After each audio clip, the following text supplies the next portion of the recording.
واشهد ان لا اله الا الله وحده لا شريك له واشهد ان محمدا عبده ورسوله يا ايها الذين آمنوا اتقوا الله حق تقاته ولا تموتن الا وانتم مسلمون يا ايها الناس اتقوا ربكم الذي خلقكم من نفس واحدة وخلق منها زوجها وبث منهما رجالا كثيرا ونساء واتقوا الله الذي تساءلون به والأرحام إن الله كان عليكم رقيبا يا أيها الذين آمنوا اتقوا الله وقولوا قولا سديدا يصلح لكم أعمالكم ويغفر لكم ذنوبكم ومن يطع الله ورسوله فقد فاز فوزا عظيما أما بعد فإن خير الحديث كتاب الله وخير الهدي هدي محمد صلى الله عليه وسلم وشر الأمور محدثاتها وكل محدثة بدعة وكل بدعة ضلالة وكل ضلالة في النار أعوذ بالله من الشيطان الرجيم بسم الله الرحمن الرحيم وَقَضَى رَبُّكَ أَلَّا تَعْبُدُوا إِلَّا إِيَّاهُ وَبِالْوَالِدَيْنِ إِحْسَانًا إِمَّا يَبْلُغَنَّ عِندَكَ الْكِبَرَ أَحَدُهُمَا أَوْ كِلَاهُمَا فَلَا تَقُل لَّهُمَا أُفٍّ وَلَا تَنْهَرْهُمَا وَقُل لَّهُمَا قَوْلًا كَرِيمًا واخفض لهما جناح الذل من الرحمة وقل رب ارحمهما كما ربياني صغيرا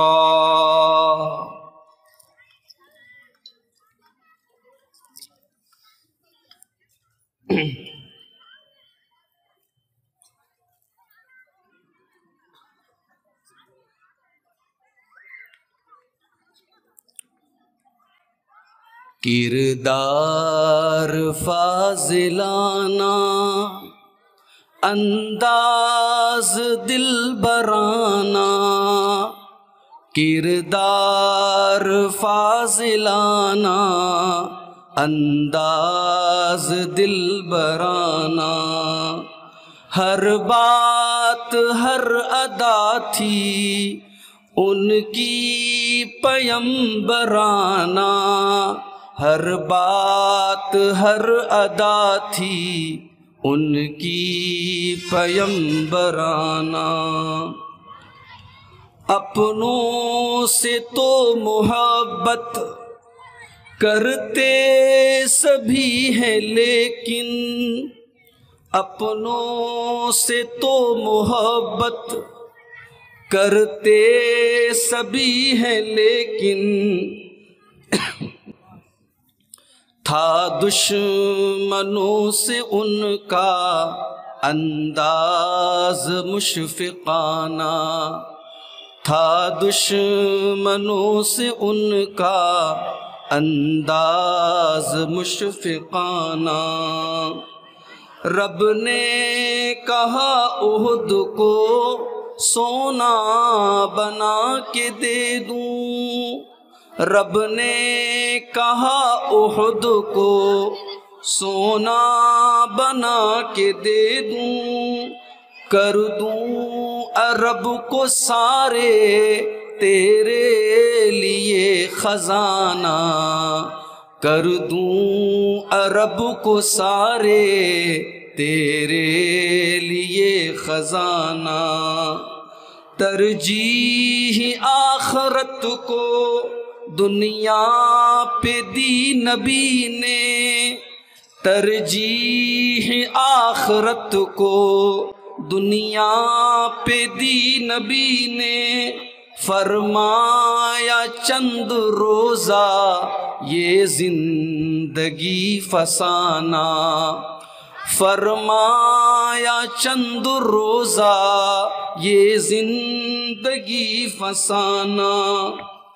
قدموں تلے تھی دنیا لیکن دعا کی یا رب، قدموں تلے تھی دنیا لیکن دعا کی یا رب، مسکین جہاں میں رکھنا مسکین ہی اٹھانا، مسکین جہاں میں رکھنا مسکین ہی اٹھانا۔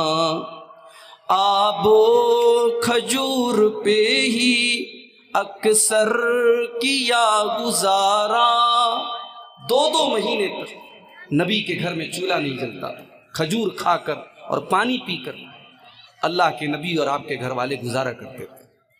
آب و کھجور پہ ہی اکثر کیا گزارا، آب و کھجور پہ ہی اکثر کیا گزارا، 2 ماہ تک نہ دیکھا آل نبی نے دانا، 2 ماہ تک نہ دیکھا آل نبی نے دانا۔ اے طائر تصور آ دیکھ گھر نبی کا، اے طائر تصور آ دیکھ گھر نبی کا، وہ خانہ نبوت، وہ خانہ نبوت، خانہ مسافرانہ۔ نبی کا گھر معمولی سا گھر تھا، ایسا لگ رہا تھا کوئی مسافر یہاں رہتا ہے۔ وہ خانہ نبوت، خانہ مسافرانہ۔ اور آخری شعر سماعت فرمائیں۔ اشکوں سے میں نے لکھ دی سجاد نعت ان کی، اشکوں سے میں نے لکھ دی سجاد نعت ان کی، نذران اے محبت میرا ہے مخلصانہ، کردار فاضلانہ، انداز دل برانہ، ہر بات ہر ادا تھی ان کی پیمبرانہ۔ صدر محترم، محترم بزرگوں، نوجوان ساتھیوں،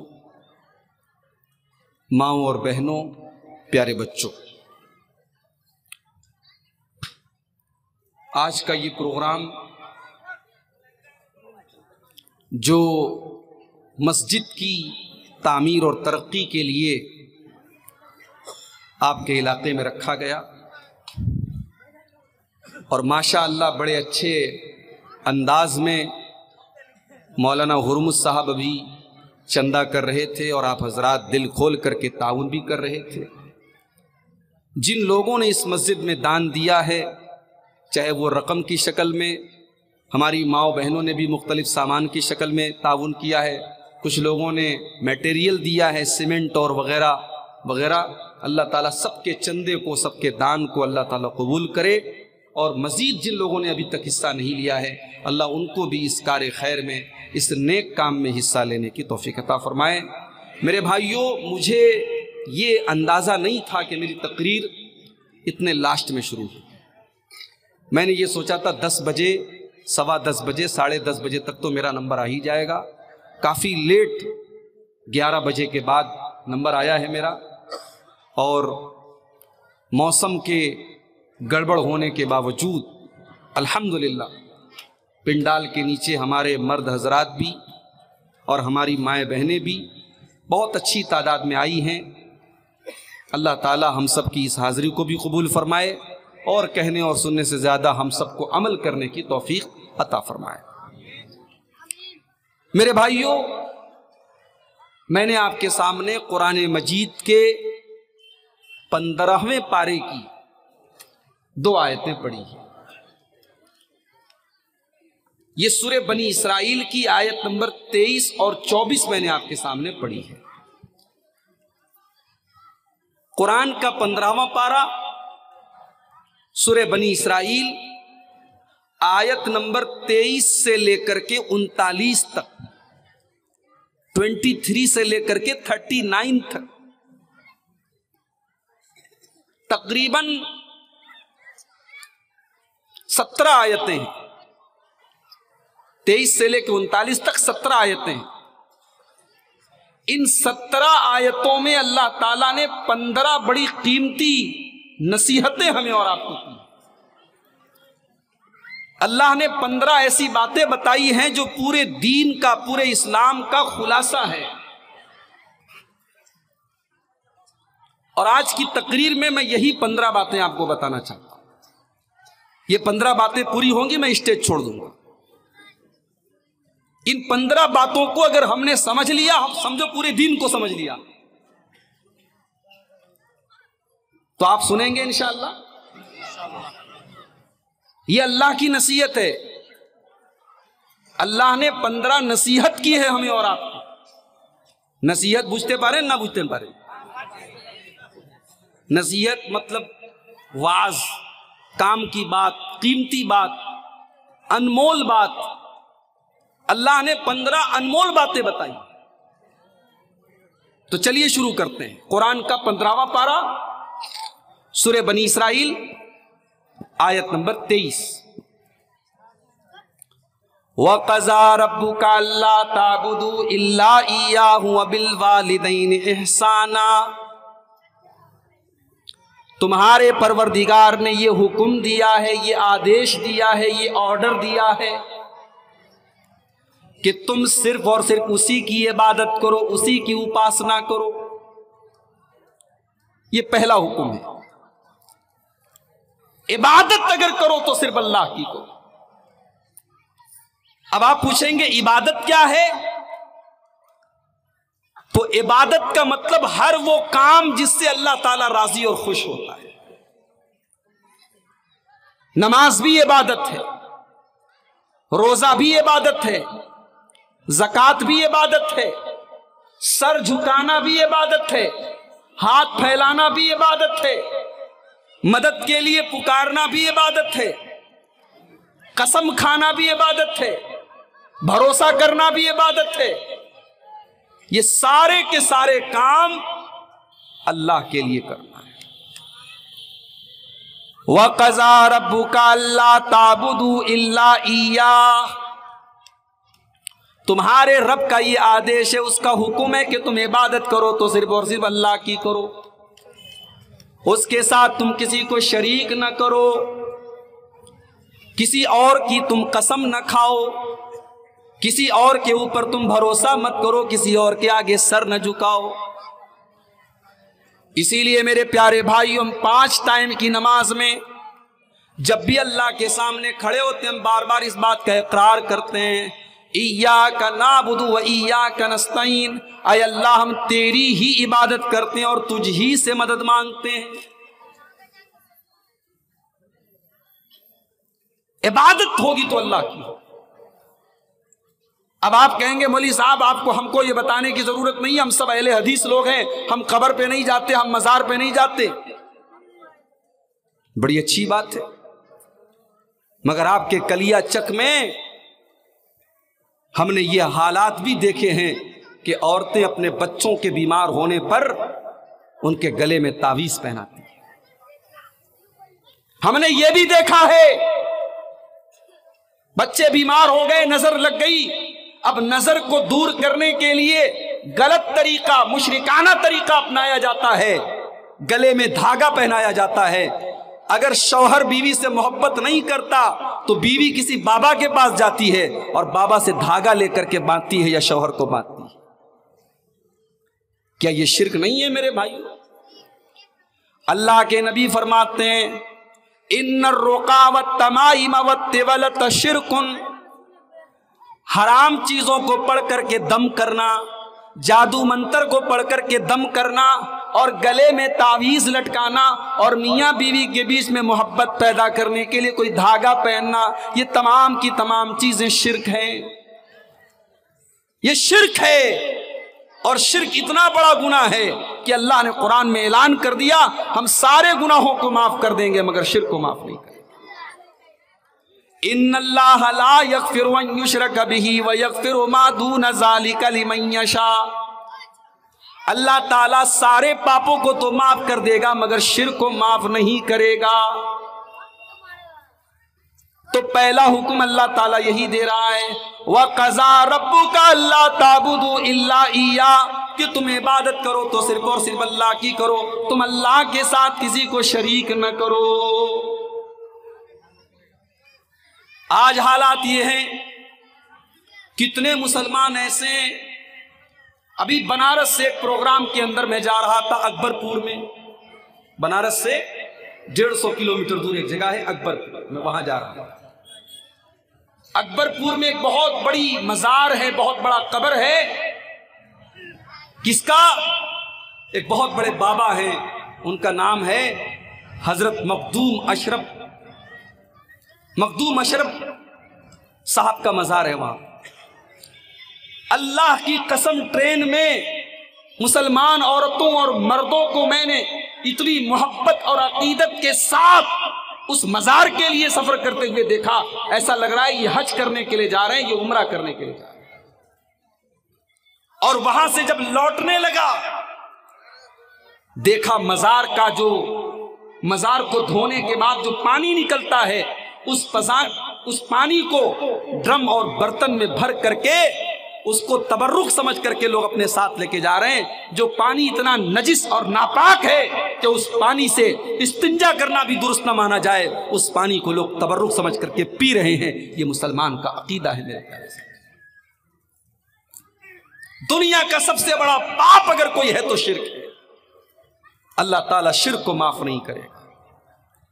اللہ نے ہماری پیشانی کو ہماری باڈی میں سب سے اونچائی پر رکھا ہے، یہ باڈی کا سب سے ٹاپ کا حصہ ہے یہ پیشانی، یہ ماتھا اگر جھکنا چاہیے تو اللہ کی بارگاہ میں جھکنا چاہیے۔ اسی لیے فرمایا انہو من یشرک باللہ فقد حرم اللہ علیہ الجنہ، جو اللہ کے ساتھ شرک کرے گا اللہ نے اس کے لیے جنت کو حرام کر دیا ہے، وہ جنت میں نہیں جا سکتا جو شرک کر کے دنیا سے جائے گا۔ اتنا بڑا گناہ ہے یہ شرک کرنا۔ اللہ تعالیٰ اپنے نبی سے کہتا ہے کہ اے میرے نبی لئن اشرکت لیحبطن عملک ولتکونن من الخاسرین، اے نبی اگر آپ نے بھی شرک کر دیا تو آپ کے سارے اعمال برباد ہو جائیں گے، ساری نیکیاں برباد ہو جائیں گی۔ ظاہر ہے اللہ کے نبی شرک نہیں کر سکتے، مگر اللہ تعالیٰ نے اپنے نبی کی امت کو سمجھانے کے لیے انداز اپنایا ہے کہ اے نبی اگر آپ بھی شرک کر دیں گے تو آپ کے سارے عمل ساری نیکیاں برباد ہو جائیں گے۔ تو اپنے آپ کو ہم اور آپ شرک سے بچائیں میرے بھائی۔ کبھی کبھی ہم لوگ بچوں کی قسم کھا لیتے ہیں، میاں بیوی میں جھگڑا ہوا، بیوی کہتی میں بچے کی قسم کھاتی ہوں، یا شوہر کو کوئی بات آ گئی اس نے بیوی کے سر پہ ہاتھ رکھ کے کہا میں تیرے سر کی قسم کھاتا ہوں۔ حرام ہے یہ ساری چیزیں، شرک ہیں۔ اللہ کے علاوہ کسی اور کی قسم آپ نہیں کھا سکتے۔ تو پہلا کام کیا کرنا ہے؟ شرک نہیں کرنا ہے، یہ بنیاد ہے۔ سماج کی اور سوسائٹی کی اصلاح نہیں ہو سکتی جب تک ہم اور آپ شرک سے نہیں بچیں۔ ایک چیز ہو گئی۔ نمبر 2 وَبِالْوَالِدَيْنِ إِحْسَانًا، اور اپنے ماں باپ کے ساتھ، اپنے والدین کے ساتھ، اپنے ماتا پتا کے ساتھ تم اچھا سلوک کرو۔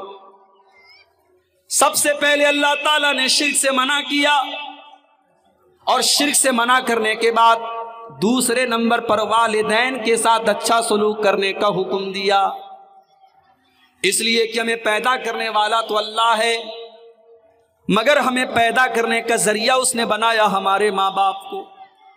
اگر ہمارے ماں باپ ہی نہ ہوتے تو ہم دنیا میں جنم نہیں لے سکتے تھے. ہمیں دنیا میں آنے کے لیے اللہ نے ذریعہ بنایا ہمارے ماں باپ کو.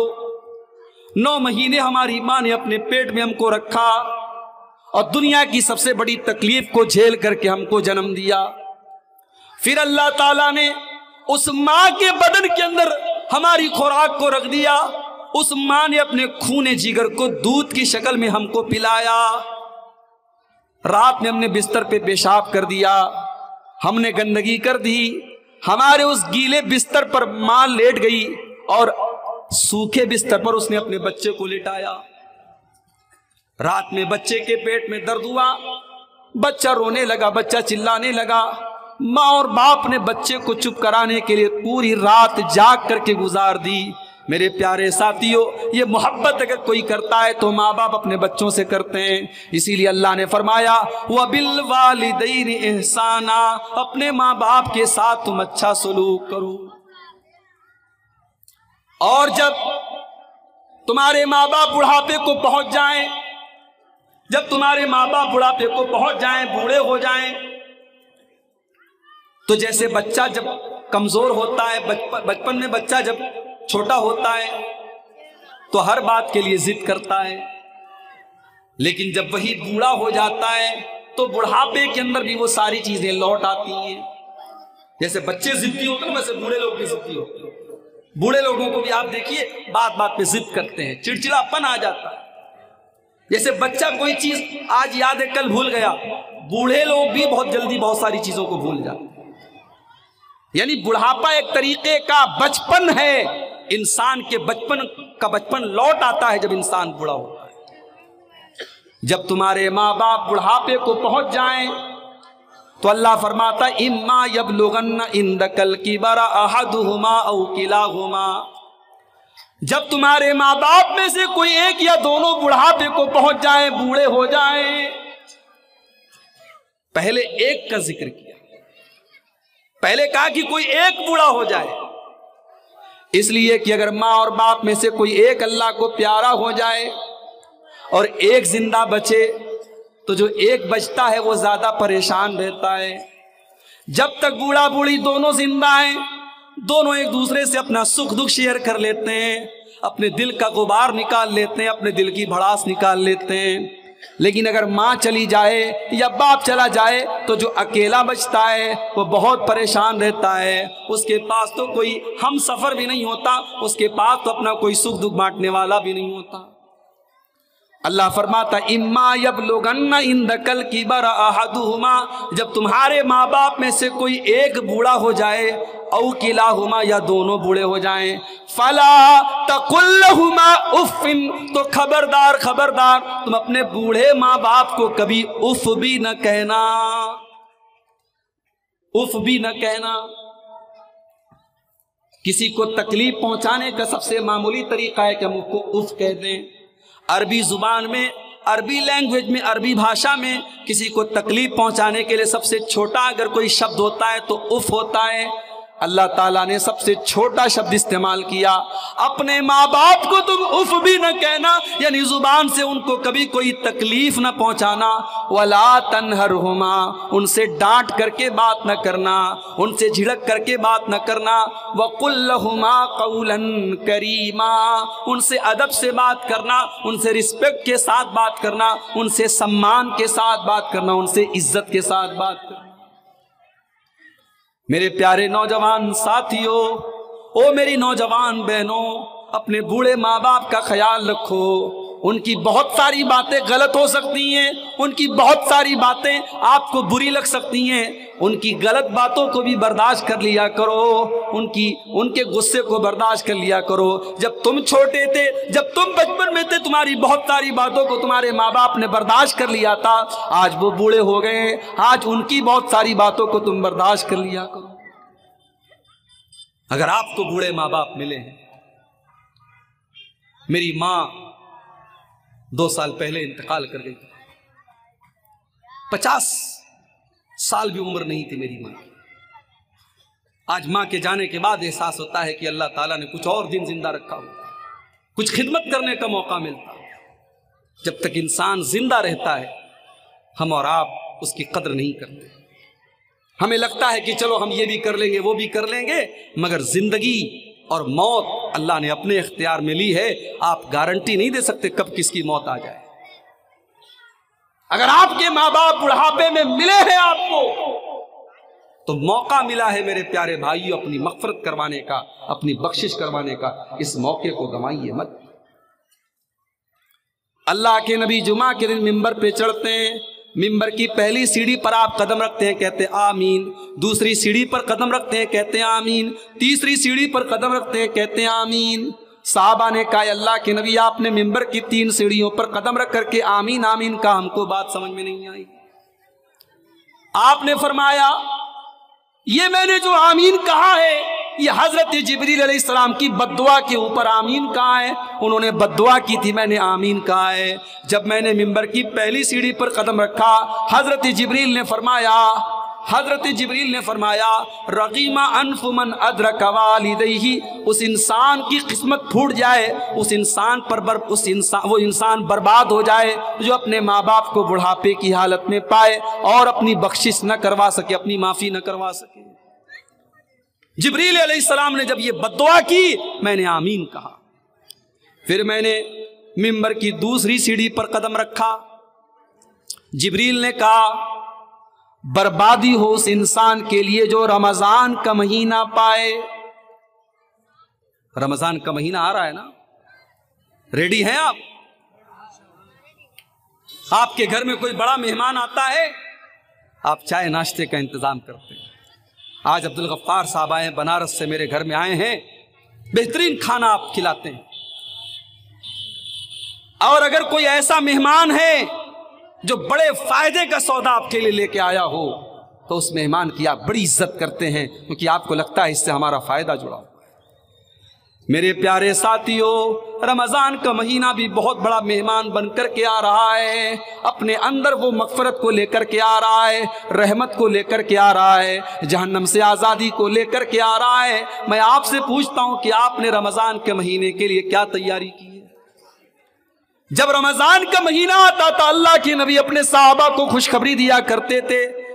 صحیح روایت ہے ابن ماجہ کی اور سنن نسائی کی صحیح روایت ہے، جب رمضان کا مہینہ آیا کرتا تھا اللہ کے نبی صحابہ سے کہتے تھے اتاکم رمضان شہر مبارک، اے میرے صحابہ برکت والا مہینہ آ چکا ہے، رمضان کا مہینہ آ چکا ہے. اس مہینے کے روزے اللہ تعالیٰ نے تمہارے اوپر فرض کیے ہیں. تغلق فیہ ابواب الجحیم وتفتح ابواب الجنہ، اس مہینے میں جنت کے دروازے کھول دیے جاتے ہیں اور جہنم کے دروازے بند کر دیے جاتے ہیں. وتغل فیہ مرتۃ الشیاطین، اور شیطانوں کو قید کر دیا جاتا ہے. للہ فیہ لیلۃ خیر من الف شہر، اور اللہ تعالیٰ نے اس مہینے میں ایک رات ایسی رکھی ہے، ایک رات ہے جو 1000 مہینے سے بہتر ہے، جو 84 سال سے بہتر ہے.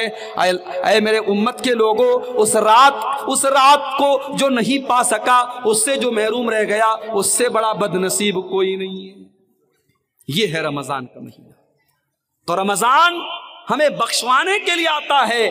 اللہ کے نبی نے جبریل علیہ السلام کی بد دعا پر آمین کہا جب جبریل علیہ السلام نے کہا بربادی ہو اس انسان کے لیے جو رمضان کا مہینہ پائے اور اپنی بخشش نہ کروا سکے. اور جب میں نے ممبر کی تیسری سیڑھی پر قدم رکھا، جبریل نے بد دعا کی بربادی ہو اس انسان کے لیے جس کے سامنے اللہ کے نبی کا نام لیا گیا اور اس نے اللہ کے نبی پر درود نہیں پڑھا. اس انسان کے اوپر بربادی ہو، اس انسان کے اوپر لعنت ہو. میں نے اس بد دعا کے اوپر بھی آمین کہا.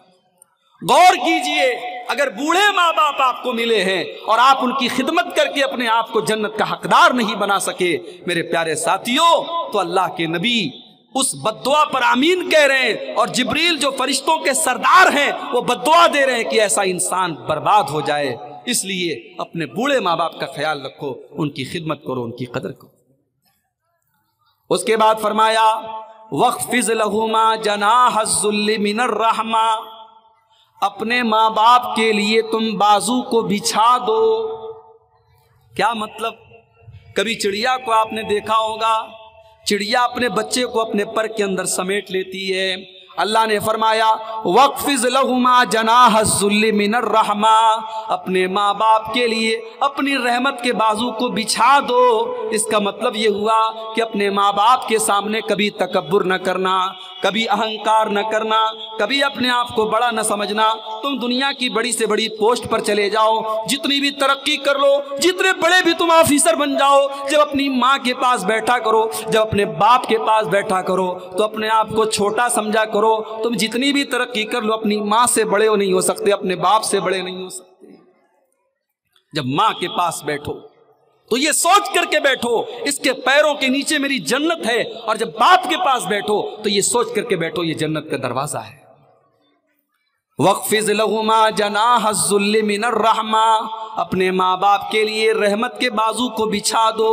وَقُلْ رَبِّ ارْحَمْهُمَا كَمَا رَبَّيَانِي صَغِيرًا، اور ایک چھوٹی سی دعا اللہ تعالیٰ نے سکھائی کہ یہ دعا تم پڑھا کرو کہ اے میرے پروردگار، اے میرے رب، تو میرے ماں باپ پر رحم فرما جس طرح بچپن میں انہوں نے مجھے پالا ہے۔ ماں باپ کی پرورش کا آپ حق ادا نہیں کر سکتے۔ حضرت عمر فاروق رضی اللہ تعالیٰ عنہ خانہ کعبہ کا طواف کر رہے تھے، ایک انسان کو دیکھا اپنی ماں کو کندھے پر بٹھا کر خانہ کعبہ کا طواف کر رہا ہے۔ بوڑھی ماں ہے، بوڑھی ماں کو کندھے پر بٹھایا ہے اور خانہ کعبہ کا طواف کر رہا ہے۔ جب اس نے اپنی ماں کو طواف کرا لیا، اس نے کہا اے امیر المومنین، آج میں نے اپنی ماں کا حق ادا کر دیا، آج میں نے اپنی ماں کو عمرہ کرا دیا، آج میں نے اپنے کندھے پر بٹھا کے اپنی ماں کو طواف کرا دیا۔ حضرت عمر نے فرمایا تو اپنی ماں کا کیا حق ادا کرے گا؟ تو نے تو ابھی اپنی ماں کے پیٹ سے جب تو پیدا ہوا تھا، تیری پیدائش پر تیری ماں کے منہ سے جو آواز نکلی تھی، جو چیخ نکلی تھی، ابھی تو نے اس چیخ کا بھی حق ادا نہیں کیا، ابھی تو نے اس آواز کا بھی حق ادا نہیں کیا، تو ماں کا حق ادا کرنے کی کیا بات کرتا ہے؟ ہم حق ادا نہیں کر سکتے اپنے ماں باپ کا، اسی لیے ہم اللہ سے دعا کرتے ہیں رب ارحمہما کما ربیانی صغیرا، کہ اے ہمارے پروردگار، ہمارے ماں باپ نے جیسے ہمیں پالا ہے ہم تو نہیں کر سکتے، تو ان کے اوپر رحم فرما، تو ہی کر سکتا ہے، ہماری اوقات نہیں، ہمارے حد کے باہر کی بات ہے، ہماری اوقات کے باہر کی بات ہے۔ تو یہ دوسری چیز ہوگی۔ پہلی چیز شرک مت کرنا، دوسری چیز ماں باپ کے ساتھ اچھا سلوک کرنا۔ اس کے بعد فرمایا ربکم اعلم بما فی نفوسکم، میرے بندو اپنے آپ کو بہت پارسا نہ بنو، اپنے آپ کو بہت نیک مت ظاہر کرو، تمہارے دل کے اندر کیا ہے اللہ کو خوب پتا ہے۔ ان تکونوا صالحین فانہ کان للاوابین غفورا، اگر تم نیک ہو، اگر تم سچے ہو تو اللہ تعالیٰ تو اپنے نیک بندوں کو معاف کرنے والا ہے۔ اگر تمہارا دل صحیح ہے تو اللہ کو خوب پتا ہے، تم اپنی پارسائی کا اعلان نہ کرو، اپنے نیک ہونے کا تم اعلان نہ کرو۔ اس کے بعد تیسرا حکم، بڑے غور سے سنیے گا، 15 باتیں آپ کے سامنے بیان کرنی۔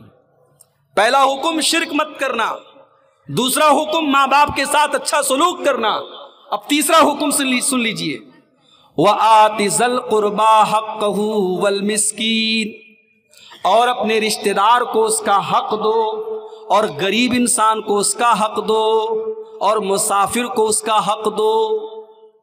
ہمارا کوئی رشتہ دار ہے، غریب ہے، ضرورت مند ہے، ہم مسجد میں تو 10,000 روپیہ دے رہے ہیں، ہم مدرسے میں 50,000 دے رہے ہیں، ہمارا رشتہ دار ہے، غریب ہے، اس کے گھر میں چولہا نہیں جل رہا ہے، اس کے بچے بھوکے ہیں، اور ہم زکوٰۃ کی رقم اس کو نہیں دے رہے ہیں، یہ بہت بڑا ظلم ہے میرے بھائی۔ آپ کی زکوٰۃ کا، آپ کے دان کا، آپ کے صدقہ خیرات کا سب سے پہلا حقدار اگر آپ کے خاندان اور رشتہ دار میں اگر کوئی ہے تو وہ ہے۔ سب سے پہلے اپنے رشتہ داروں کو تلاش کرو، اپنے خاندان والوں کو تلاش کرو، اگر کوئی مدد کا حقدار ہے تو پہلے اس کی مدد کرو۔ وَآتِ ذَا الْقُرْبَى حَقَّهُ، اللہ فرماتا ہے رشتہ دار کو اس کا حق دو۔ آج تو ہماری نوجوان نسل کو پتہ ہی نہیں ہے اس کے خاندان کے کون کون لوگ ہیں۔ آج تو زمانہ اتنی ترقی کر گیا، انسان کو یہ معلوم ہی نہیں ہے کہ میرا خاندان کہاں کہاں ہے، میرے گھر کے لوگ کہاں کہاں ہیں۔ وہ تو اپنی محدود اور سیمت دنیا میں سمٹ کر کے رہ گیا ہے۔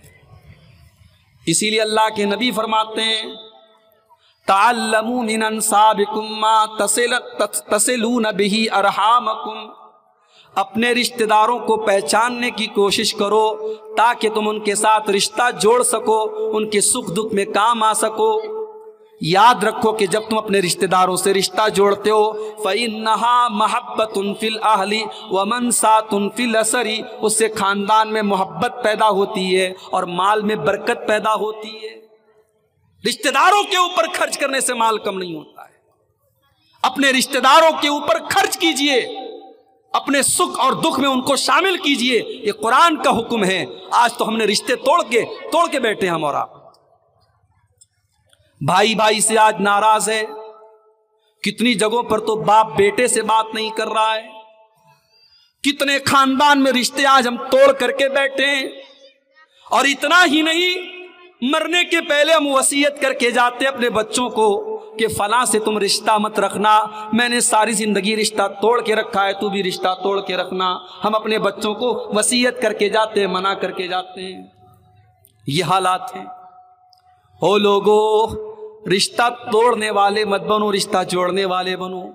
اللہ کے نبی فرماتے ہیں لا يدخل الجنت قاطع، رشتہ توڑنے والا جنت میں نہیں جائے گا۔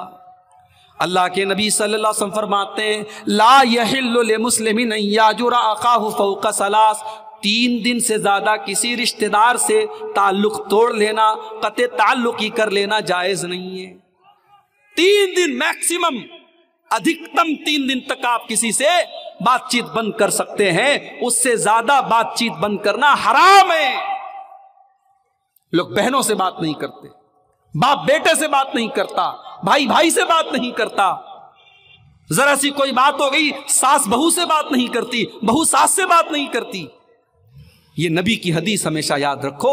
اگر آپ اہل حدیث ہیں، قرآن و حدیث پر چلنے والے ہیں، تو یہ حدیث آپ کو یاد رہنی چاہیے کہ کسی مسلمان کے لیے جائز نہیں ہے کہ وہ 3 دن سے زیادہ کسی سے تعلق توڑ کے رکھے۔ تو یہ تیسرا حکم ہے، شرک مت کرو، ماں باپ کے ساتھ بھلائی کرو۔ اور تیسرا حکم کیا ہے؟ اپنے رشتہ داروں کو، غریبوں کو اور مسافروں کو ان کا حق دو۔ اس کے بعد چوتھا حکم وَلَا تُبَذِّرْ تَبْذِيرًا، اور فضول خرچی نہ کرو، ناجائز پیسہ خرچ نہ کرو۔ ان المبذرین کانوا اخوان الشیاطین، بے شک فضول خرچی کرنے والے شیطان کے بھائی ہیں۔ آج آپ شادی بیاہ کو دیکھ لیں، کلکتہ کے مٹیا برج میں شادی ہوئی، مسلمان نے شادی کی، اپنی بیٹی کو 2 کلو اس نے سونا دیا۔ کیا فضول خرچی نہیں ہے؟ ایک جگہ شادی ہوئی، بارات میں جتنے لوگ جا رہے ہیں، پہلی بات تو یہ بارات ہی صحیح نہیں ہے، نبی کے دور میں کبھی بارات نہیں گئی، اور یہاں بارات جا رہی ہے 100 لوگوں سے، 150 لوگوں سے، 200 لوگوں سے، اور ہر باراتی کے لیے لڑکے والوں نے باقاعدہ بہترین ڈریس کا انتظام کیا تاکہ جتنے باراتی جائیں سب ایک کپڑے میں جائیں۔ بنارس کے قریب مئو ایک جگہ ہے، ابھی مئو کا ایک ویڈیو سامنے آیا، مسلمان کی شادی ہے، حاجی صاحب داڑھی رکھے ہوئے ہیں، گول ٹوپی لگائے ہوئے ہیں، کرتا پائجامہ پہنے ہوئے ہیں، جا رہے ہیں، اور جوان جوان لڑکیاں گلاب کا پھول برسا رہی ہیں، دونوں طرف سے گلاب کا پھول برسا رہی ہیں، اور حاجی صاحب بیچارے مسکرا کے پڑھ رہے ہیں۔ میرے بھائیوں، اگر ہم نے ان رسموں کو نہیں توڑا تو آنے والے حالات کیا ہوں گے آپ نہیں کچھ بتا سکتے۔ ابھی کے حالات یہ ہیں کہ غریب باپ کے لیے اپنی لڑکی کی شادی کرنا دنیا کا سب سے مشکل کام ہو گیا ہے۔ آپ کے بہار اور بنگال کے کتنے گاؤں ہیں جہاں لڑکیوں کی شادی کرنے والا باپ جب تک پورے گاؤں کو دعوت نہ کھلا دے تب تک وہ لڑکی کی شادی نہیں کر سکتا۔ یہ رسم و رواج ہم نے بنائے ہیں، یہ قرآن نے نہیں بنائے، یہ حدیث نے نہیں بنائے، یہ نبی نے نہیں بنائے، یہ ہم نے اور آپ نے بنائے۔ ان فضول خرچیوں سے اپنے آپ کو آزاد کرو میرے پیارے ساتھی۔ آج امت کی کتنی غریب بیٹیاں ہیں جن کے باپ کے پاس اپنی بیٹی کی شادی کرنے کی طاقت نہیں ہے، کتنے غریب بچے ہیں جو اسکول میں پڑھنا چاہتے ہیں، بہت ٹیلنٹڈ ہیں، بہت ذہین ہیں، پڑھائی میں بہت آگے، مگر باپ کے پاس ان کی فیس بھرنے کا انتظام نہیں ہے۔ کتنے بچے مدرسے میں پڑھتے ہیں، ان کے باپ کے پاس ان کے بھیجنے کے لیے 100-200 روپے مہینے کا انتظام نہیں ہے۔ کتنی مسجدوں کے امام ہیں، 3-4 ہزار روپیہ ان کی تنخواہ ہے، وہ کیسے کیسے اپنی پریوار کا، اپنی فیملی کا گزارا کرتے ہیں۔ اور آج ہم شادی بیاہ پہ لاکھوں کروڑوں پانی کی طرح بہا دیتے ہیں۔ آج کتنے غریب بھوکے رہتے ہیں، اور امیروں کی شادیوں میں لاکھوں روپے کا کھانا ڈسٹ بین میں پھینک دیا جاتا ہے، کوڑے دان میں پھینک دیا جاتا ہے۔ او لوگوں، فضول خرچی نہ کرو۔ اللہ فرماتا ہے ان المبذرین کانوا اخوان الشیاطین، فضول خرچی کرنے والے شیطان کے بھائی ہیں۔ آپ کے یہاں ایک رسم اور پتہ چلی، شادی میں وکیل بنایا جاتا ہے۔ یہ وکیل تو بنا سکتے ہیں، ہمارے یہاں بھی وکیل بنایا جاتا ہے، مگر وکیل کون بنے گا؟ یا تو باپ خود وکیل بنے، یا باپ اپنے گھر کے کسی فرد کو بنا دے۔ مثال کے طور پر لڑکی کا ماموں ہے، لڑکی کا چاچا ہے، لڑکی کا پھوپھا ہے، کوئی قریبی رشتہ دار ہے، اس کو وکیل بنا دے۔ اور وکیل کا کام بس اتنا ہے کہ نکاح کے موقع پر اس کی سگنیچر ہوگی اور وہ لڑکی والوں کی طرف سے گواہ کے طور پہ اس میں شامل ہوگا۔ مجھے پتہ لگا آپ کے ہاں وکیل جو ہوتا ہے صاحب، وہ تو اس کی بڑی اہمیت ہوتی ہے۔ جو وکیل بن گیا، لڑکا سسر کے گھر دعوت بعد میں کھانے جائے گا، وکیل کے گھر پہلے جائے گا۔ سسر کو سلام بعد میں کرے گا، وکیل کو پہلے کرے گا۔ معاف کیجئے، یہ رسم ہم نے اور آپ نے بنائی ہے، اسلام کے اندر اس رسم کی کوئی حیثیت۔ ہر وہ رسم جو سماج کے لیے بوجھ بن جائے، جس کا قرآن و حدیث سے کوئی ثبوت نہ ہو، اس رسم کو اپنے جوتوں تلے رونت دو اور پھینک دو اور ختم کر دو۔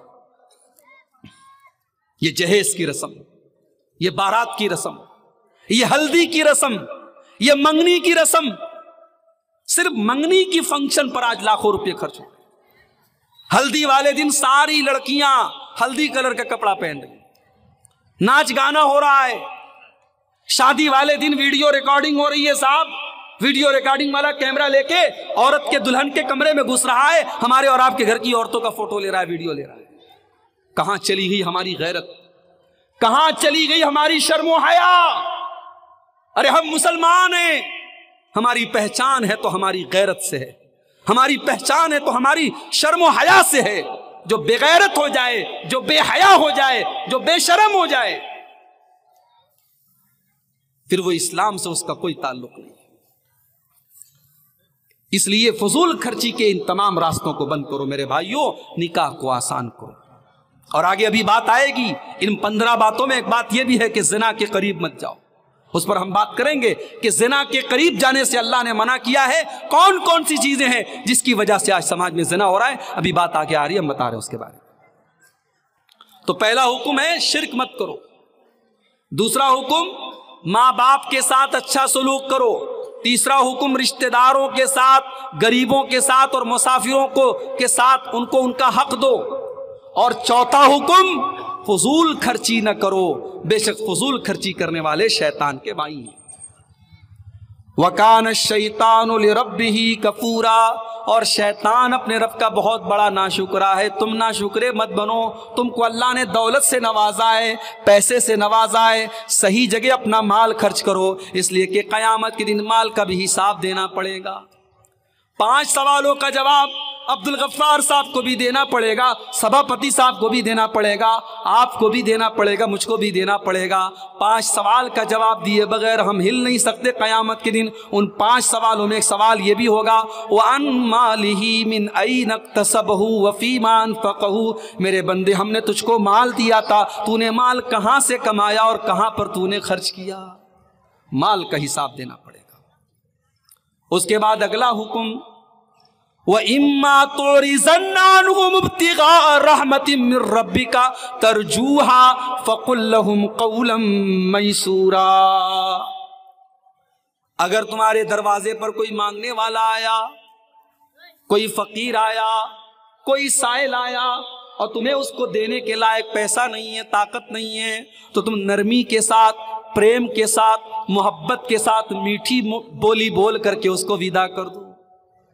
تمہارے در پر, تمہارے دروازے پر اگر کوئی مانگنے والا آیا ہے تو اس کو ڈانٹ کر, پھٹکار کر, ذلیل کر کے تمہیں بھیجنے کا ادھیکار نہیں ہے. تمہیں اس کو لوٹانا بھی ہے تو پیار اور محبت کے ساتھ لوٹانا.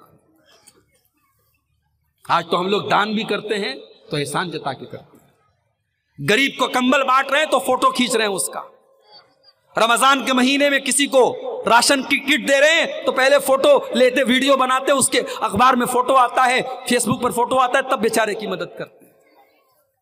پہلے کے دور میں کہاوت تھی نیکی کر دریا میں ڈال. اب کہاوت بدل گئی, اب نیکی کر فیس بک پر ڈال, نیکی کر یوٹیوب پر ڈال, نیکی کر سوشل میڈیا پر ڈال, نیکی کر اخبار میں ڈال. آج یہ حالات ہو گئے میرے بھائی. تو کسی غریب کو ذلیل مت کرو, اس کی بھی ایک عزت ہے, اس کا بھی ایک آتم سمان ہے. اگر کسی غریب کی مدد کر رہے ہو تو چپکے سے مدد کرو, اور مدد نہیں کر سکتے ہو تو کم سے کم میٹھی بولی بولو, اس کو ذلیل مت کرو. وَإِمَّا تُعْرِضَنَّ عَنْهُمُ ابْتِغَاءَ رَحْمَةٍ مِّن رَّبِّكَ تَرْجُوهَا فَقُل لَّهُمْ قَوْلًا مَّيْسُورًا. کسی غریب کو دینے کے پاس, دینے کے لائق اگر تمہارے پاس طاقت نہیں ہے, پیسہ نہیں ہے, دھن دولت نہیں ہے, تو تم اچھی بات بول کر کے اس کو ودا کر دو. یہ ہو گئی 5ویں بات. 6ٹھی بات, وَلَا تَجْعَلْ يَدَكَ مَغْلُولَةً إِلَىٰ عُنُقِكَ وَلَا تَبْسُطْهَا كُلَّ الْبَسْطِ فَتَقْعُدَ مَلُومًا مَحْسُورًا. اور اے میرے بندو, بہت کنجوس بھی مت بنو, بہت سخی بھی مت بنو. اتنے کنجوس مت بنو کہ بیوی بچوں کا حق مارنے لگو, اور اتنے سخی بھی نہ بنو کہ دان تو کر رہے ہو, چندہ تو دے رہے ہو, گھر میں کھانے کو نہیں ہے, بیوی کے پاس ڈھنگ کے کپڑے نہیں ہیں, تمہیں اللہ نے بہت نوازا ہے, تم مسجدوں میں دے رہے ہو, مدرسوں میں دے رہے ہو, لیکن بیوی بچوں کی جائز ضرورتوں کو پورا نہیں کر رہے ہو. اللہ نے کہا بیچ کا راستہ نکالو, اپنے ہاتھ کو اپنی گردن سے بالکل ملا مت دو, اور بالکل اپنا ہاتھ کھول بھی مت دو. یعنی کنجوس بھی مت بنو اور بہت سخی بھی مت بنو, درمیان کا راستہ اپناؤ, بیچ کا راستہ اپناؤ. جانتے ہو بیوی بچوں کے اوپر خرچ کرنے پر بھی ثواب ملتا ہے. ہماری مائیں بہنیں ہیں نا, وہ ڈیمانڈ کرتی رہتی ہیں. ایک مولوی صاحب کے پاس ایک آدمی آیا, بولا مولوی صاحب میری بیوی کہہ رہی ہے کہ ساس سسر کی سیوا کرنا اسلام میں کہیں نہیں لکھا ہے, قرآن میں کہیں پر بھی نہیں لکھا ہے کہ ساس کی سیوا کرو, سسر کی سیوا کرو. اگر کہیں لکھا ہے دکھا دیجئے, میں ساس کی بھی خدمت کروں گی, سسر کی بھی کروں گی, اور جب نہیں لکھا ہے تو میں نہیں کروں گی. تو مولوی صاحب کے پاس وہ آدمی آیا, اس نے کہا مولوی صاحب میری بیوی ایسا ایسا کہہ رہی ہے. مولوی صاحب نے کہا بیوی تو بالکل صحیح کہہ رہی ہے آپ کی, کہیں نہیں لکھا ہے قرآن میں, کہیں حدیث میں نہیں لکھا ہے کہ ساس کی خدمت کرنا اور سسر کی خدمت کرنا یہ بہو کا حق ہے. لیکن اپنی بیوی کو جا کر یہ بھی بتا دو کہ قرآن اور حدیث میں یہ بھی نہیں لکھا ہے کہ بیوی کو سونے کی چوڑی پہنائی جائے, بیوی کو 2000 کی بنارسی ساڑی پہنائی جائے, بیوی کو ہر مہینے اچھا نیا کپڑا دلایا جائے, نئی چپل دلائی جائے. بیوی سے جا کے کہہ دو قرآن میں کہیں نہیں لکھا ہے کہ بیوی کو شاپنگ کرائی جائے اور بیوی کو ایک سے ایک کپڑا دلایا جائے. یہ تمام چیزیں حق نہیں ہے, مگر شوہر کرتا ہے کیونکہ اسے بیوی سے محبت ہے. اسی طریقے سے اگر بیوی کو اپنے شوہر سے محبت ہے تو جس طریقے سے شوہر کا خیال رکھتی ہے, شوہر کے ماں باپ کا بھی خیال رکھے, شوہر کے ماں باپ کو اپنے ماں باپ سمجھے. تو آج یہ الٹا معاملہ ہو رہا ہے, لوگ اپنے بیوی بچوں پر بھی خرچ نہیں کرتے. اللہ کے نبی فرماتے ہیں تم اللہ تعالیٰ کو خوش کرنے کے لیے جو بھی خرچ کرو گے تمہیں ثواب ملے گا. حتی اللقمۃ تضعها فی امراتک, یہاں تک کہ تم اپنی بیوی کے منہ میں جو لقمہ ڈالو گے اس کا بھی تم کو ثواب ملے گا. بیوی کو آپ جو کھانا کھلا رہے ہیں, بچوں کو جو کھانا کھلا رہے ہیں, بچوں کو اسکول میں پڑھا رہے ہیں, ان کی تعلیم پر خرچ کر رہے ہیں, اس پر بھی آپ کو ثواب ملے گا اگر آپ جائز طریقے سے پیسہ کما رہے ہیں اور جائز طریقے سے پیسہ خرچ کر رہے ہیں. تو یہ 5ویں چیز ہو گئی. اللہ نے فرمایا کہ کنجوسی مت کرو اور حد سے زیادہ سخاوت کا راستہ مت اپناؤ, بیچ کا راستہ اپناؤ. اب یہاں پر ایک سوال پیدا ہوا کہ اے اللہ بہت سارے لوگوں کو ہم دیکھتے ہیں کہ بہت نیک ہیں، بہت متقی ہیں، پرہیزگار ہیں، پانچوں ٹائم کے نمازی ہیں، لیکن بہت غریب ہیں، چھوٹا سا گھر ہے، بڑی مشکل سے اپنے پریوار کا پیٹ پالتے ہیں، اور دوسری طرف بہت بے ایمان انسان ہے، بہت گنہگار ہے، شرابی ہے، بدکار ہے، لیکن پورے کلیا چک میں اس سے بڑا امیر اور مالدار کوئی نہیں ہے۔ اے اللہ، یہ بات ہمیں سمجھ میں نہیں آئی کہ تجھ کو جو پانچوں ٹائم کا نماز پڑھتا ہے، تیری بارگاہ میں سر جھکاتا ہے، وہ تو غریب ہے، اور جو تیرا نافرمان ہے وہ بہت امیر ہے۔ یہ بات سمجھ میں نہیں آتی۔ اللہ نے اس کا بھی جواب دے دیا،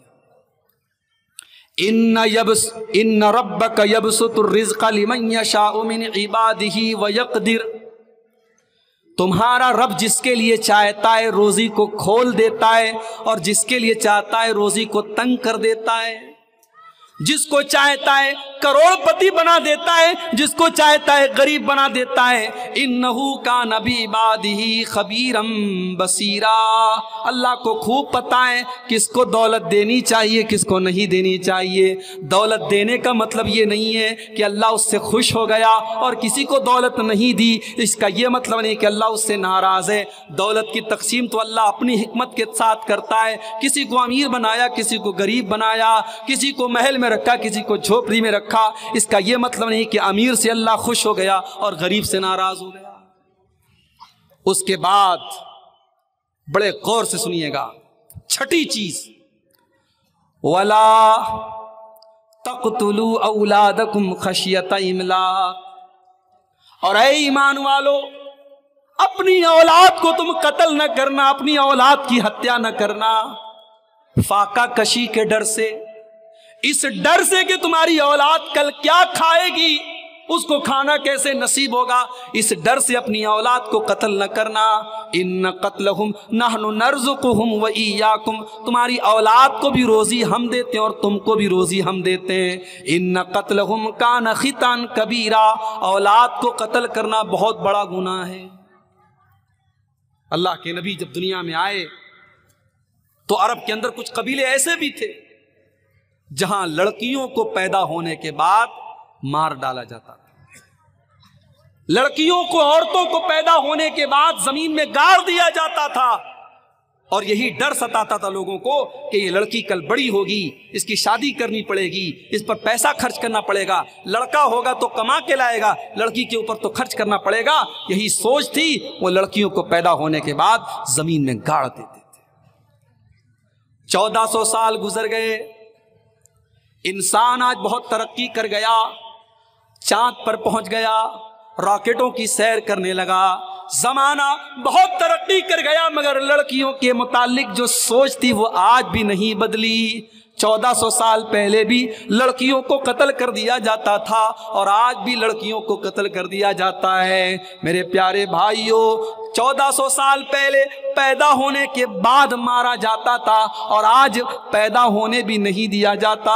ماں کے پیٹ میں بچہ ہوتا ہے اور الٹرا ساؤنڈ کرا کر کے یہ چیک کر لیا جاتا ہے، اگر ماں کے پیٹ میں لڑکی ہے تو ماں کے پیٹ میں اس کو ختم کر دیا جاتا ہے، اس کا ایبارشن کر دیا جاتا ہے، اس کو نشٹ کر دیا جاتا ہے، اس کو ایبارشن کے ذریعے اس کے بدن کے ٹکڑے ٹکڑے کر دیے جاتے ہیں۔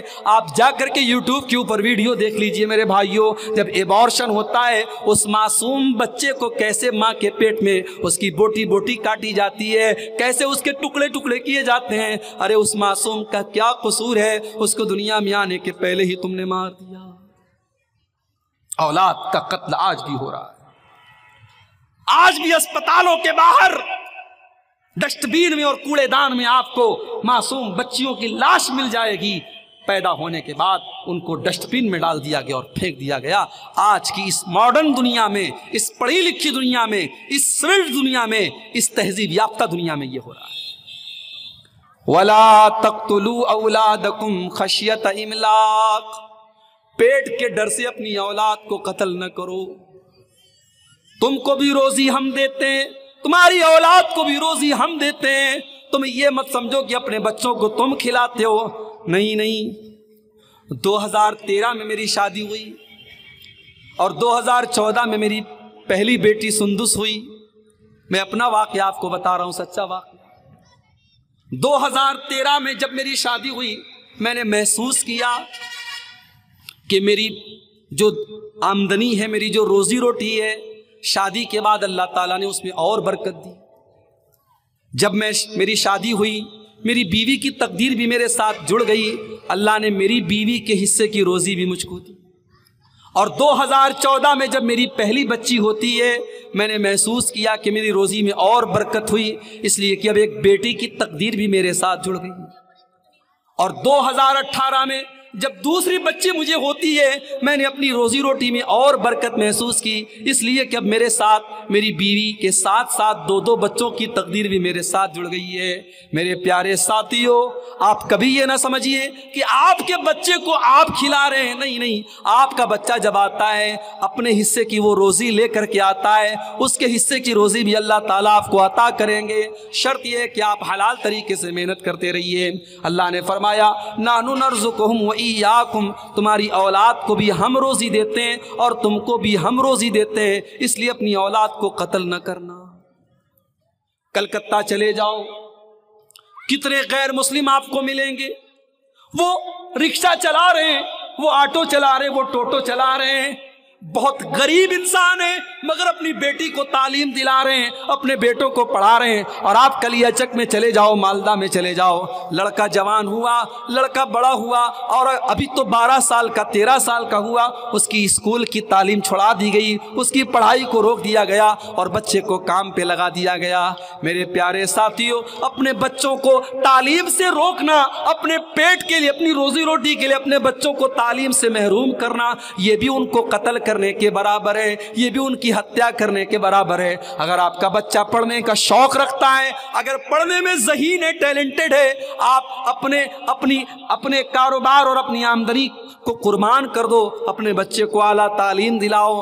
بھارت میں آج انہی لوگوں کا بھوشیہ اچھا ہے، انہی لوگوں کا مستقبل اچھا ہے جو تعلیم کے میدان میں، جو ایجوکیشن کے میدان میں آگے رہیں گے۔ اگر آپ نے اپنے بچوں کو تعلیم نہیں دلائی، اپنی بچیوں کو تعلیم نہیں دلائی، تو آگے آنے والے حالات بہت خراب ہو جائیں گے۔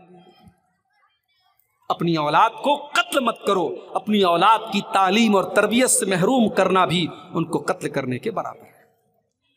تو یہ ہو گئی چھٹی چیز کہ اپنی اولاد کو قتل مت کرو، اولاد کا قتل کرنا بہت بڑا گناہ ہے۔ 7ویں چیز وَلَا تَقْرَبُوا الزِّنَا إِنَّهُ كَانَ فَاحِشَةً وَسَاءَ سَبِيلًا،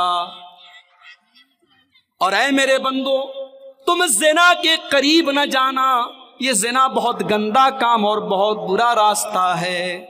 میری پیاری ماں بہنوں، بڑے ادب کے ساتھ، بڑے پریم کے ساتھ، بڑی محبت کے ساتھ آپ سے کہنا چاہوں گا کہ آج آپ کے بنگال میں جو پردے کا حال ہے وہ بہت برا ہے، اور حالات یہ ہے کہ آپ کے گاؤں میں اور آپ کے محلے میں اگر کوئی لڑکی نقاب میں نکلتی ہے تو آج اس کو عجیب نظر سے دیکھا جاتا ہے کہ یہ نقاب والی لڑکی کہاں سے آ گئی۔ آج حالات یہ ہیں، بے پردگی کا عالم یہ ہے بنگال کے اندر کہ پردہ کرنے والی آج اس کو عجیب نظروں سے دیکھا جا رہا ہے کہ یہ پردہ کرنے والی لڑکی کہاں سے آ گئی۔ او میری پیاری ماں بہنوں، یہ پردہ کوئی بنگال اور بہار سے تو اس کا کوئی تعلق نہیں ہے، یہ پردہ کسی برادری کے لیے تو نہیں آیا، یہ پردہ کسی اسٹیٹ اور کسی راج اور کسی علاقے کے لیے تو نہیں آیا، یہ پردہ تو اللہ نے ایمان والی عورتوں کو اس کا آرڈر دیا ہے۔ قرآن کا 21واں پارہ اٹھاؤ، اللہ فرماتا ہے یا ایھا النبی قل لازواجک وبناتک ونساء المؤمنین یدنین علیہن من جلابیبہن، اے نبی اپنی بیویوں سے کہہ دیجئے، اپنی بیٹیوں سے کہہ دیجئے اور تمام مومنہ عورتوں سے کہہ دیجئے جب وہ اپنے گھر سے نکلا کریں تو اپنے اوپر چادر ڈال لیں، اپنے اوپر نقاب ڈال لیں، اپنے اوپر کوئی ایسا کپڑا ڈال لیں جو ان کے پورے شریر کو ڈھانپ لے۔ یہ پردہ ان کی پہچان بن جائے گا، یہ پردہ دنیا کو بتائے گا یہ عزت دار گھر کی لڑکیاں ہیں، یہ اچھے گھر کی لڑکیاں ہیں، یہ نیک گھر کی لڑکیاں ہیں۔ فلا یوزین، اور کوئی ان کو چھیڑنے کی جرات نہیں کرے گا۔ پردہ کیوں دیا گیا اس کا حکم؟ اسی لیے دیا گیا تاکہ سماج میں زناکاری کو روکا جائے۔ میرے پیارے ساتھیوں، جب تک آپ کے گھر کی عورتیں پردہ نہیں کریں گی تب تک زناکاری نہیں رک سکتی۔ اسی زناکاری کو روکنے کے لیے اسلام نے یہ تعلیم دی کہ مرد اور عورت اگر غیر محرم ہے تو وہ اکیلے میں ایک دوسرے سے نہ ملیں. اگر دیور اپنی بھابھی کے لیے غیر محرم ہے تو دیور اپنی بھابھی سے تنہائی میں نہ ملے. بھابھی کو چاہیے کہ دیور سے پردہ کرے اور دیور کو بھی چاہیے کہ بھابھی کا آمنا سامنا کرنے سے بچے. اس لیے کہ اللہ کے نبی فرماتے ہیں الحم و الموت. یہ جو شوہر کے قریبی رشتہ دار ہیں یہ تو عورت کے لیے موت کا درجہ رکھتے ہیں.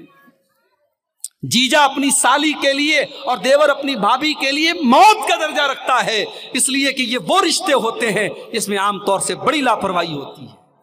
سالی اپنے جیجا کے ساتھ بائک پہ بیٹھ کے سیر کر رہی ہے، بھابھی دیور کے ساتھ بائک پر اور کار میں بیٹھ کے جا رہی ہے. ان رشتوں میں زیادہ لاپرواہی ہوتی ہے، اور جب لاپرواہی ہوتی ہے تو پھر گناہ کا کام ہوتا ہے، بدکاری ہوتی ہے، اور جب بدکاری ہوتی ہے تو ظاہر ہے دنیا میں سزا ملے نہ ملے آخرت میں وہ موت کی سزا ہے. میرے پیارے ساتھیوں، اس زنا کو روکنے کے لیے اسلام نے یہ تعلیم دی.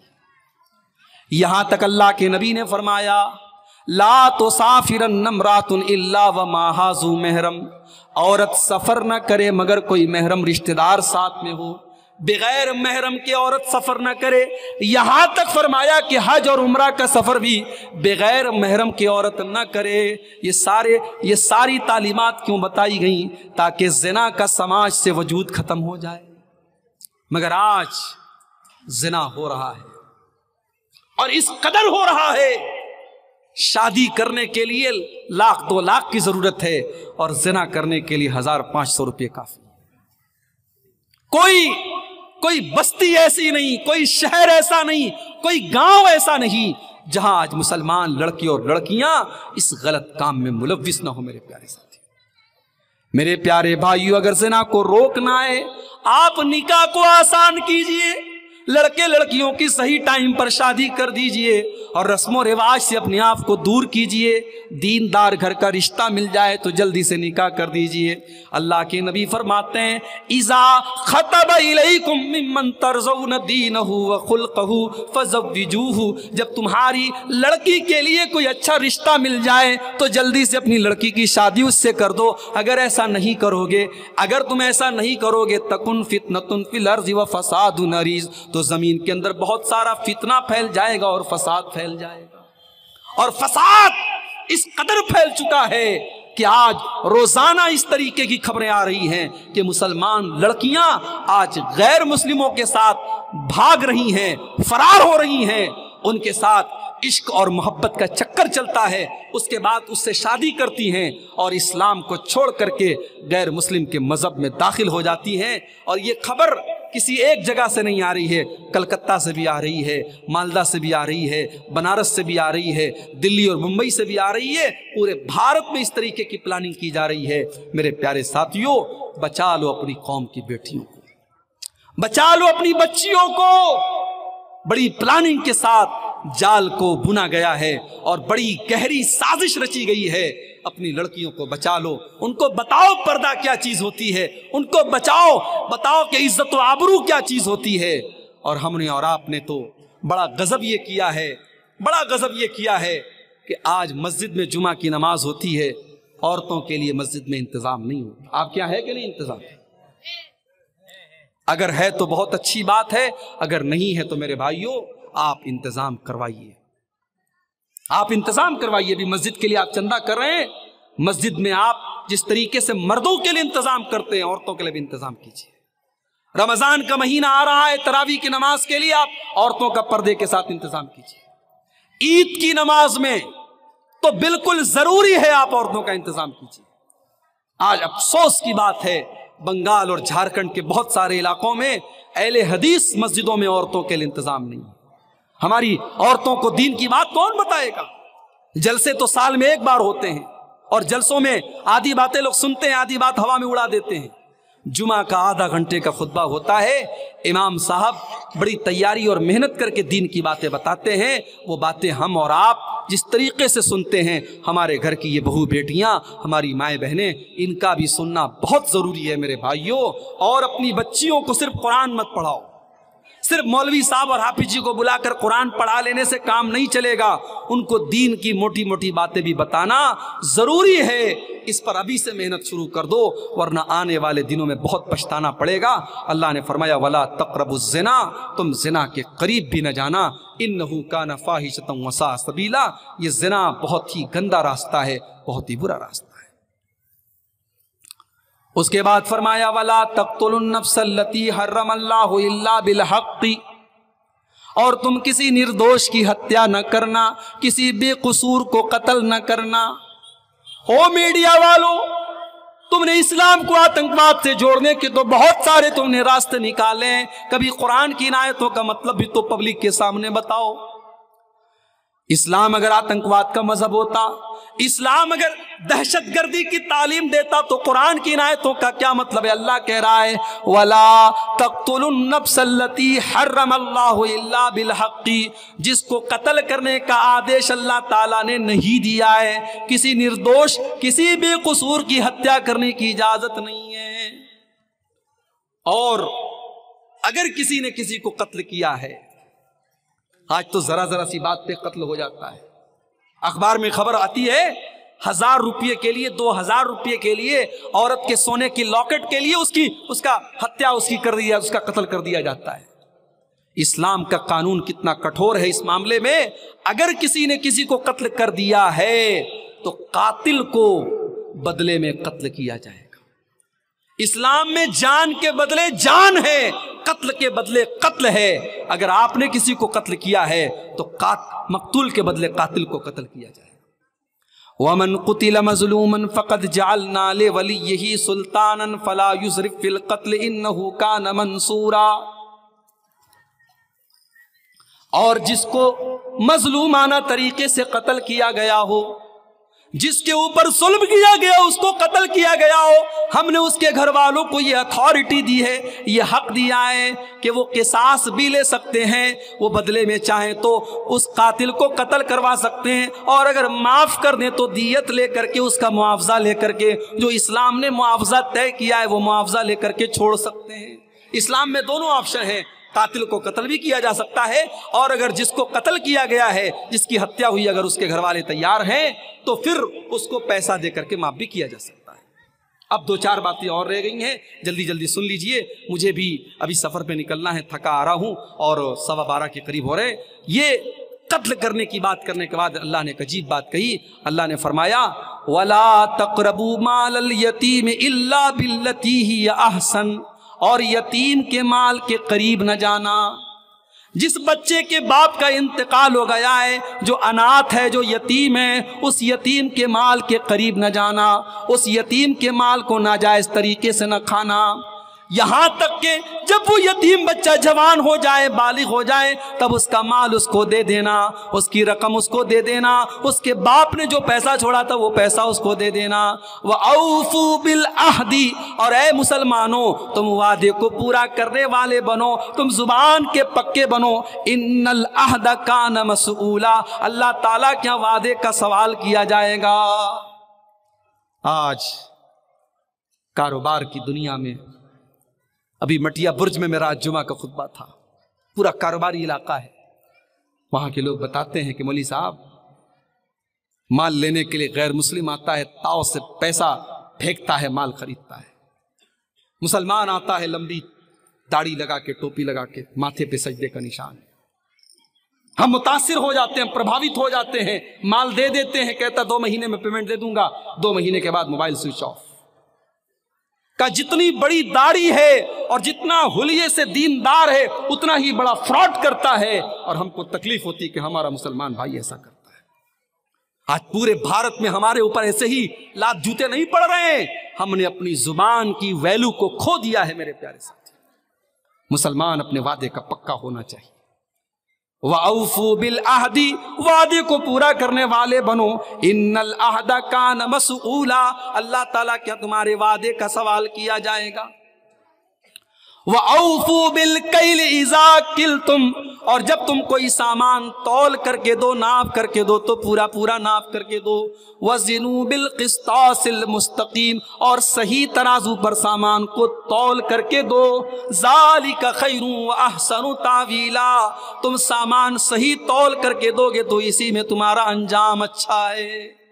آج اگر تم نے 2 نمبر سے پیسہ کما لیا، تم نے سٹا کر کے پیسہ کما لیا، تم نے لاٹری کے ذریعے پیسہ کما لیا، تم نے آن لائن گیم کھیل کر کے پیسہ کما لیا، او میرے نوجوان بھائیو، تم نے جوا کھیل کر کے پیسہ کما بھی لیا، وہ پیسہ بظاہر تو آپ اس سے پیسے والے بن جائیں گے، مگر انجام برا ہونے والا ہے، اس کا رزلٹ برا ہونے والا ہے، اس کا نتیجہ برا ہونے والا ہے۔ اور حلال کا آپ نے تھوڑا سا بھی کمایا ہے، اس کا انجام اچھا ہونے والا ہے۔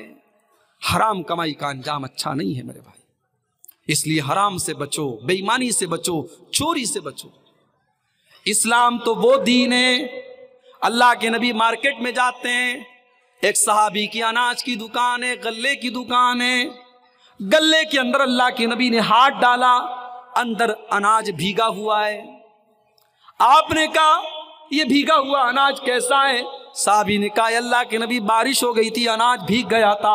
آپ نے کہا اگر اناج بھیگ گیا تھا، تم نے بھیگا اناج اندر کیوں رکھا ہے؟ تم تو کسٹمر کو دھوکہ دے رہے ہو، تم تو خریدار کو دھوکہ دے رہے ہو۔ اے میرے صحابی کان کھول کر کے سن لو، من غشنا فلیس منا، جو دھوکہ دھڑی کرتا ہے وہ ہم میں سے نہیں ہے۔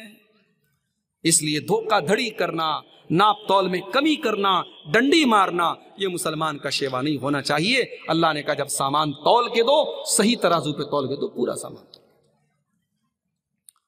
اس کے بعد فرمایا وَلَا تَخْفُ مَا لَيْسَ لَكَ بِهِ عِلْمٌ، اور اے مسلمانوں تم ایسی چیز کے پیچھے مت پڑو جس کا تم کو علم نہ ہو۔ سوشل میڈیا کا دور ہے، واٹس ایپ کا دور ہے، فیس بک کا دور ہے، یوٹیوب کا دور ہے۔ آپ کے پاس کوئی ویڈیو آیا، آپ کو لگا کہ یار بات تو صحیح ہے، آپ نے پھٹ سے شیئر کر دیا، آپ نے دوستوں کو بھیج دیا، آپ نے فیس بک کے اوپر پھیلا دیا۔ بعد میں پتا چلا کہ آپ نے جو ویڈیو پھیلایا تھا وہ ویڈیو فرضی تھا، وہ جھوٹا تھا، وہ غلط تھا، آپ نے غلط چیز کو پھیلانے کا کام کر دیا۔ کتنے دنگے اور فساد اسی وجہ سے آج ہو چکے ہیں، کتنے شہروں میں خون خرابہ آج اسی وجہ سے ہو چکا ہے۔ اسی لیے اللہ تعالیٰ حکم دے رہا ہے وَلَا تَخْفُ مَا لَيْسَ لَكَ بِهِ عِلْمٌ، جس چیز کی تم کو نالج نہ ہو اس چیز کے پیچھے نہ پڑو۔ إِنَّ السَّمْعَ وَالْبَصَرَ وَالْفُؤَادَ كُلُّ أُولَئِكَ كَانَ عَنْهُ مَسْئُولًا، اللہ تعالیٰ کیا تمہیں اپنے کان کا بھی حساب دینا ہے، اپنی آنکھوں کا بھی حساب دینا ہے، اپنے دل کا بھی حساب دینا ہے۔ اور خاص طور سے اگر کوئی دین سے ریلیٹڈ چیز ہے، کوئی قرآن کی آیت ہے، کوئی نبی کی حدیث ہے، تو کسی اچھے عالم سے آپ پہلے کانٹیکٹ کر لیں کہ شیخ صاحب، مولانا صاحب، یہ حدیث میرے پاس آئی ہے، ذرا آپ چیک کر کے بتا دیں کیا یہ حدیث صحیح ہے۔ آپ کو جتنی بھی اچھی وہ بات لگ رہی ہو، جب تک کسی عالم سے کنفرم نہ کر لیں تب تک اس کو فارورڈ اور شیئر نہ کریں۔ اور یوٹیوب پر ہر تقریر کرنے والا اور ہر بیان کرنے والا اس کی لچھے دار باتیں اور اس کی میٹھی باتوں میں نہ آئیں، پہلے پتہ کر لیں وہ عالم صحیح ہے کہ نہیں ہے، وہ اسکالر صحیح ہے کہ نہیں ہے، اس کا عقیدہ صحیح ہے کہ نہیں ہے، اس کا منہج صحیح ہے کہ نہیں ہے، اس کے بعد ہی اس کی ویڈیو کو آگے بڑھائیے۔ یہ اصول یاد رکھیے، اللہ نے فرمایا کہ جس چیز کی تمہیں نالج نہ ہو اس کے پیچھے مت پڑو۔ اب اس کے بعد 14ویں چیز وَلَا تَمْشِ فِي الْأَرْضِ مَرَحًا، اور اے مسلمانوں تم زمین میں اکڑ کر کے نہ چلنا، تکبر نہ کرنا، گھمنڈ نہ کرنا۔ إِنَّكَ لَن تَخْرِقَ الْأَرْضَ وَلَن تَبْلُغَ الْجِبَالَ طُولًا، اے انسان تو تکبر کرتا ہے، تو گھمنڈ کرتا ہے، نہ تو زمین کو پھاڑ سکتا ہے، نہ تو پہاڑ کے اوپر چڑھ سکتا ہے۔ تجھے گھمنڈ کرنا زیب نہیں دیتا، تجھے تکبر کرنا زیب نہیں دیتا، تو تکبر نہ کر، تو گھمنڈ نہ کر۔ گھمنڈ مت کرو، اللہ کو گھمنڈ پسند نہیں ہے، نہ پیسے کا گھمنڈ، نہ طاقت کا گھمنڈ، نہ علم کا گھمنڈ، تکبر مت کرو۔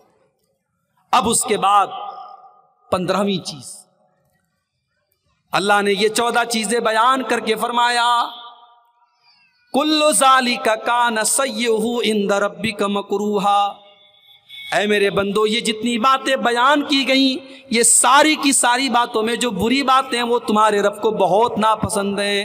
ذالکا مما اوحا الیک ربک من الحکمہ، یہ اللہ تعالیٰ حکمت کی باتیں اپنے نبی کو بتا رہا ہے. فلا تجعل مع اللہ الہا آخر فتلقی فی جہنم ملوما مدحورا. اور 15ویں نصیحت اللہ تعالیٰ یہ کر رہا ہے کہ اے میرے نبی اور اے میرے نبی کے ماننے والو، تم اللہ کے ساتھ کسی کو شریک نہ کرنا ورنہ تم ذلیل کر کے جہنم میں ڈال دیے جاؤ. پہلی چیز بھی شرک سے منع کیا اور 15ویں چیز بھی شرک سے منع کیا. پتہ یہ چلا کہ اگر آپ کو اصلاح معاشرہ کرنا ہے، سماج کے اندر سدھار کرنا ہے، سماج کو صحیح بنانا ہے تو سب سے پہلے سماج کا عقیدہ صحیح کرنا پڑے گا. آپ تو اہل حدیث ہیں ماشاءاللہ، کیا پوچھنا ہے صاحب؟ ما اہل حدیث ہیں دغا را نہ شناسین، ہم اہل حدیث ہیں، ہم دغا نہیں جانتے.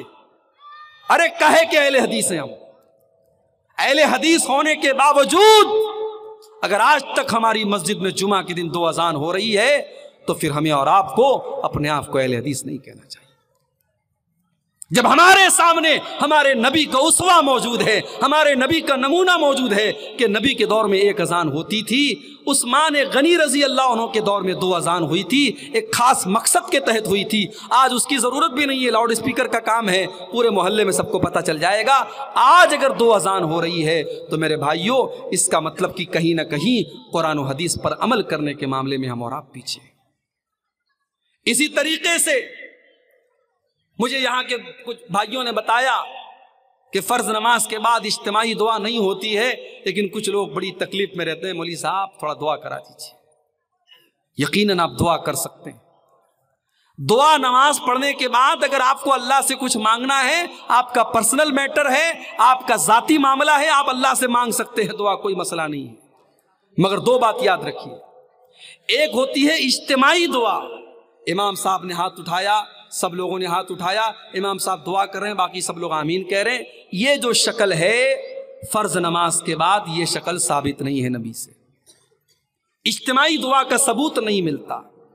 اگر اجتماعی دعا آپ کر رہے ہیں تو آپ غلط کام کر رہے ہیں، سنت سے اس کا کوئی ثبوت نہیں ملتا. انفرادی طور پر الگ الگ اگر آپ کرنا چاہیں کر سکتے ہیں، ضروری نہیں ہے. اگر آپ یہ سمجھتے ہیں کہ صاحب نماز پڑھا اور دعا نہیں کیا، دعا مانگنا ضروری ہے، ایسا کوئی مسئلہ نہیں. آپ مانگنا چاہے مانگ سکتے ہیں، اجتماعی نہیں مانگنا ہے، ضروری سمجھ کے نہیں مانگنا ہے. اسی طریقے سے میت کا اعلان مسجدوں میں ہوتا ہے، ہمارے بنارس میں بھی ہوتا ہے، کر سکتے ہیں، مگر اعلان کو اعلان ہی رہنے دیا جائے. لاؤڈ اسپیکر کا دور ہے بھائی صاحب، محلے میں کسی کا انتقال ہوا، آپ نے ایک بار اعلان کر دیا کافی ہے. بغیر لاؤڈ اسپیکر کے سلام پھیرنے کے بعد امام صاحب نے اگر بتا دیا کہ فلاں صاحب کا انتقال ہو گیا ہے، عصر کے بعد مٹی ہے، آپ لوگ شامل ہو جائیے، وہ بھی کافی ہے. لیکن جو اللہ کے نبی نے منع کیا ہے، جو دور جاہلیت کا ایک طریقہ تھا جس کو عربی میں نعی بولتے ہیں، کہ بار بار مرنے والے کا نام لے کر کے اعلان کیا جا رہا ہے، آج وہ شکل ہماری مسجدوں میں جو رائج ہو رہی ہے وہ مناسب نہیں ہے. 1-2 بار آپ نے یعنی لوگوں کو خبر کرنے کی حد تک بتا دیا کافی ہے، لیکن بار بار میت کا نام لے کر کے اعلان کرنا یہ مناسب نہیں ہے. تو میرے بھائیوں ہم اور آپ قرآن و حدیث پر پکے چلنے والے بنے، ہمارا اوڑھنا بچھونا قرآن و سنت ہو. اللہ سے دعا ہے اللہ تعالی ہم سب کو اس کی توفیق عطا فرمائے. یہ 15 باتیں جو بیان کی گئی ہیں اللہ تعالیٰ ان پر سب پر ہم کو عمل کرنے کی توفیق عطا فرمائے. موسم کی بے اعتدالی کے باوجود آپ حضرات ابھی تک بڑے صبر و سکون کے ساتھ بیٹھے رہے. اللہ آپ سب کے جمع ہونے کو، ہم سب کے جمع ہونے کو قبول فرمائے. اللہ کہنے سننے سے زیادہ عمل کی توفیق عطا فرمائے. جب تک ہم دنیا میں زندہ رہیں اسلام پر زندہ رہیں اور ہم سب کا خاتمہ ایمان پر ہو. آمین. وآخر دعوانا الحمد للہ رب العالمین. والسلام علیکم ورحمۃ اللہ.